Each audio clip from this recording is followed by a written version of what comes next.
maybe older people who can't drive, or people that are on the fence. You can make a day out of it. Pick them up. Go out and have a great brunch after you've voted. I mean, it can really be a fun thing. Then you go home, you can watch the returns, you can make some popcorn, or put some chili on spaghetti if you live in Ohio, and have fun. Make a day out of it. That's what I say, because like I you're entitled to your own opinion. You're not entitled to your own facts. That's a quote I heard from years ago. I think it was General Patrick Moynihan, if I'm not mistaken, who Lawrence O'Donnell worked for. And it's so smart. I mean, what the problem we have now is that for the crazy people, there's two outcomes. Either they win or it was a rigged election.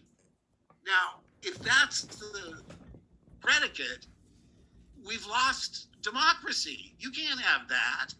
I mean, I've never seen this happen before, where if one side loses, they say the election was rigged. I mean, that's a prescription for just disaster. And that's why, I mean, every year they say, this is the most important election ever. Well, this one really is. I mean, it really, really is. And so I don't want to sound like a broken record, but I do think it's so important. And that's why I'm so glad that you're willing to put in the time, make the phone calls, and get people to vote. Well, thank you so much, Mark, for your remarks. At this point, shall we move into some Q&A from questions Sure. that were submitted from the audience? Mm-hmm. Awesome. Is that egocentric that I put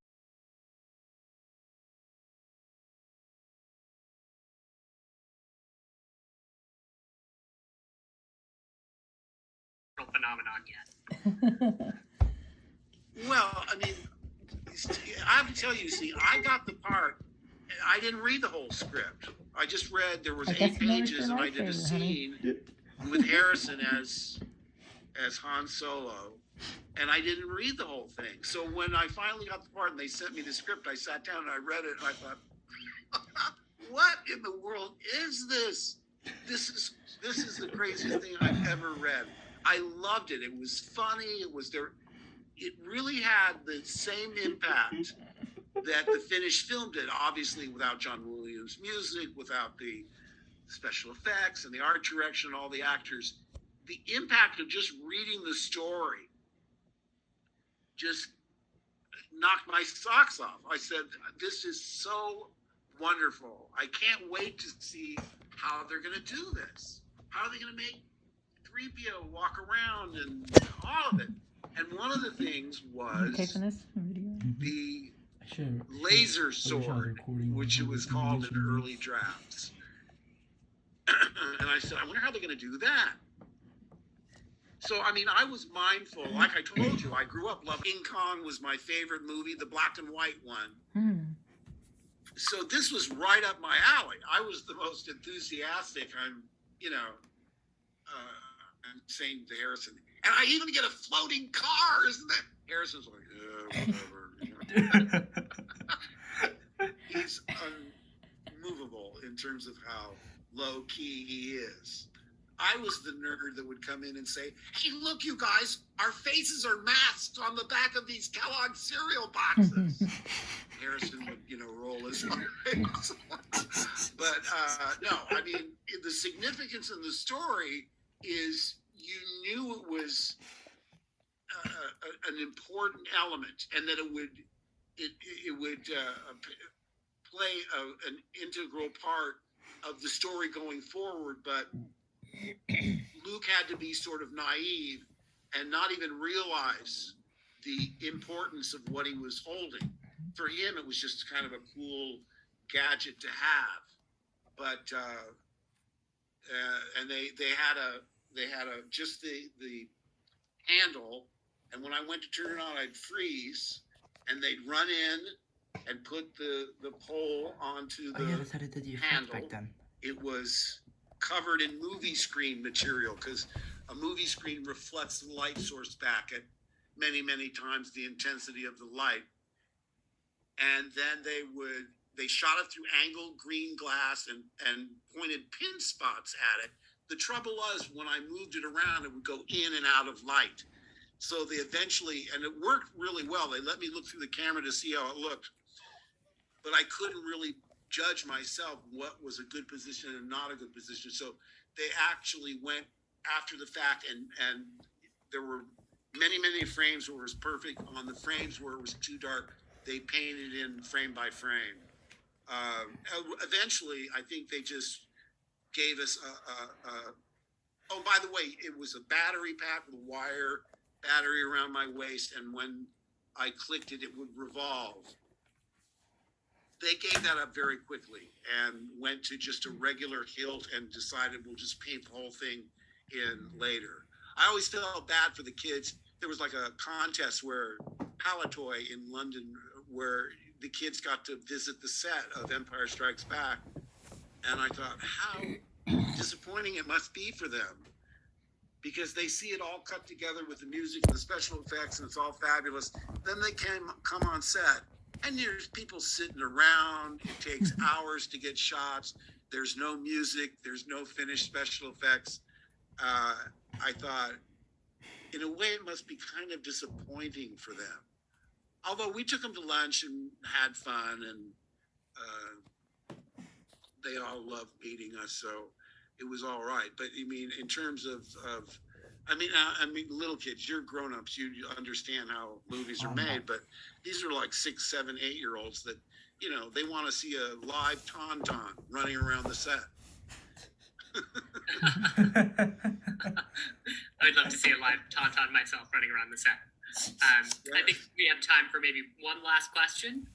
Sure. Tying back into your previous voice acting roles, do you think that the Joker would be a Republican? And if so, why? Well, there's one, I don't remember what episode, but he's somehow the subject of the IRS pops up. And he said, "Oh, I'm not messing with them. Batman, yes. But the IRS, no way." I mean, so, well, he's insane, isn't he? So who knows? He might be, you know, one of those fringe parties. Who knows? No, I don't think he even has. He's total chaos. I don't think he even votes. So I won't slander the Republicans by saying that he'd be a Republican, but I have to say though that like I've said earlier, there are still reasonable Republicans. I'm shocked by how many Republicans who I used to completely disagree with, I agree with now. Bill Kristol, Rick Wilson, John Kasich, Chris Christie, all of these people who I've never aligned with politically, who recognize the obvious, that the big lie is just that, and it's not a real party anymore. It's a cult of fanatics, of extremists, people that are terrible for this country. And if you want to preserve what we have, you have to get out and vote. You have to do what you're doing. You got to call people, make sure they know that it's important, that every single vote counts.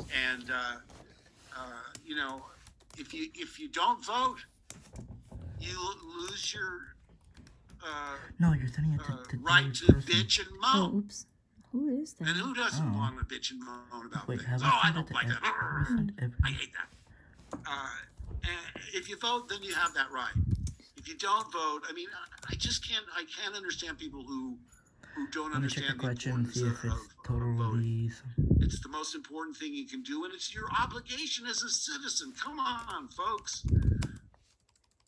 Except the Republicans, they stay home. The crazy Republicans. The reasonable Republicans are now part of our coalition, as are independents. I mean, thank goodness for suburban women. They, you know, and I think the decision that they made to rescind Roe versus Wade is going to have a tsunami effect. I think, and you've seen the Unless you are Ian statistics that McGregor, women are make it sound Unless you are registering like Ewan 6 to McGregor 1 and make the sounds more yourself. than men. Don't mess with the women of this country and take away one of their rights. You're gonna. Can I see who else on the you'll call? pay for Can I that. just real quick see the participants? Absolutely. And we're going to get out there this evening and we're going to These two are the organizers, build our and coalition and then, talk to people about the importance of voting. It has been an listeners. absolute delight having you with us today, Mark. Thank you so much for attending. Thank you for having me. Thank each and every one of you for fighting the good fight. It's so important. And Just no. all I can say is the force is with you all. May the force be with you too. All right, everyone. Stop. Could we quickly get everybody to pose and Picture. smile, Wait, and I'm wait. gonna just take a quick screenshot for some campaign stuff. Okay, 1, 2, 3. Hold it. Good. It's hard for me to hold that fake smile that long. All right, everyone. Thanks again for having me. Absolutely. Thank you. All right. Bye now. Take care. All right.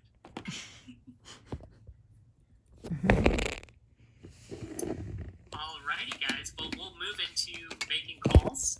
For those of you that have not made calls before, we're going to have comprehensive training preparing you for hopping on our dialer and actually, outreaching to Ohio voters. What are you doing? So bear with me just a moment while I get everything Unless set you up, want to do the and calls, then but we're I'm going to go probably straight not into have to do training.